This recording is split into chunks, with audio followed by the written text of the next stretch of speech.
जब तक हम भौतिक बात को मजबूत नहीं कर लेते, हम भौतिक बात में इतने कमजोर हो रहे हैं।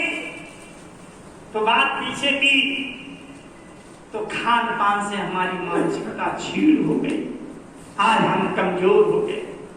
तो महात्मा हमें मजबूती बल देने के लिए आते हैं। तो महात्मा क्या कहते हैं? हे तो उपदेश की मूरख न समझी, रार की उनसे रार किसे कहते हैं? झगड़ा। फिर तो उपदेश की मूरख न समझी, रार की उनसे भयंकर फल मिला उनको, अव्यस दुनिया में पाए हैं। सदा संसार में तत्प्रोत नर तन धर के आए हैं, मगर दुनिया वाले क्या कभी पहचान पाए हैं। हित की कहते महात्मा किसी का अनिहित नहीं चाहते, किसी का नुकसान नहीं चाहते, सभी का भला चाहते। पर लोग बुरा मानते हैं, उन्हें अच्छे बुरे शब्द बोला करते हैं, आलोचना निंदा आलोचना बुराई में लोग लगे रहते। तो ऐ प्यारे भाई बहनों, जब तक रहते तब तक कोई नहीं समझ पाता, और जब चले जाते तब गुणगान गाते हैं। तो कह रहे हैं कि लोग सो ले कला के कृष्ण को अवतार कहते हैं। कंस मामा विरोधीपन अत्याचार ढहाए हैं, कंस कौरव जरासंध न बात मानी के सबकी थी, सखा अर्जुन बेचारे भी नहीं पहचान पाए हैं। इसलिए कृष्ण के रहते नरक जाना पड़ा उनको, तो उनका हाल क्या होगा जो इनसे राज मचाए हैं। सदा संसार में सत्पुरुष नर्तन धर के आए हैं, मगर दुनिया वाले क्या कभी पहचाना कभी? राम आए, राम को नहीं पहचाना। राम सीता लक्ष्मण भ्रमण कर रहे वन में, तो लोग क्या कह रहे थे कि प्रभु पेट बोले गुप्चारी, और साधु रूप फिरे छलकारी, हर लाए का उसन बामा, और संग में फिरत ले। ये लोगों की बुद्धि कर रही थी, ये लोगों की बुद्धि कैच कर रही थी। ये काऊ छत्री के लला हैं, काऊ बामा माने बेटी का अपहरण कर लाए हैं, और बाबा जी का रूप यानी साधु का रूप बनाए अपने को छुपाए घूम रहे हैं। ये राम नहीं हो सकते, नहीं पहचाना कि रावण ब्राह्मण बहरावर जात का पंडित था, पहचान राम को नहीं, और उन्हीं राम को दीन भाव से पहचान गए हनुमान। तुमको कैसे मिलेंगे?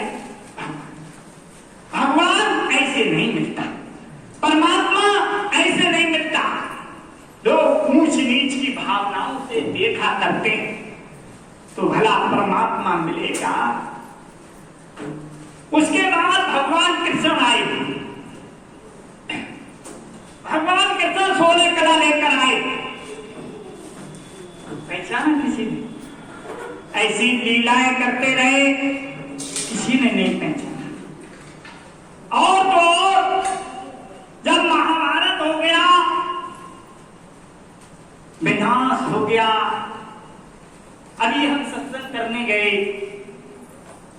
हमारे जय गुरुदेव पाठशाला के अध्यक्ष जी ले गए उसी कुरुक्षेत्र में जहां महाभारत। तो वहां लोग बता रहे कि जब बारिश होती है तो लाल पानी निकलता है।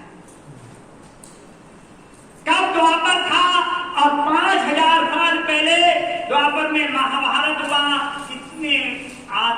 कितने मनुष्य मारे गए, जो कि खून आज भी निकलता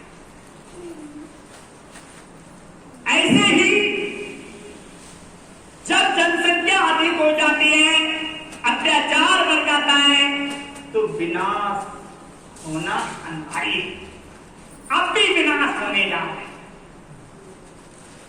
हमारे गुरु महाराज 580 भविष्यवाणी करने वाली पुस्तक एक तैयार की, जिसका नाम है भविष्य संकेत। उसमें लिखा है, क्या लिखा कि आ रहा समय वो महाबली, नव के तारो तुम झुक जाओ, सीना मत तानो, झुक जाओ। और जो झुक जाता है उसका बचाव अवश्य होता है। खेत में कंपाइन चलती है, जो बाली झुक जाती, पट पर जाती जमीन पर, वो छोड़े चली जाती। और जो खड़ी होती है तो सारा अंडुआ कंडुआ खसपतवार सब सफा, बचता कुछ नहीं है। काल भगवान की कंपाइन चलने को तैयार है। तुम देख रहे क्या हाल है देश दुनिया में, कहीं भी शांति की किरण, कहीं शांति दिखाई नहीं दे रही। तो करोड़ों लोगों को एक झटका में प्रकृति समेट देगी। तो क्या लिखा कि आ रहा समय वो महाबली, नभ के तारो तुम झुक जाओ, कि चंदा सूरज थाल सजा सतयुग स्वागत में लग जाओ। साधु संत जनों के लिए वो समय मनोहारी होगा, देशद्रोहिया दुष्ट को महाकाल भारी होगा।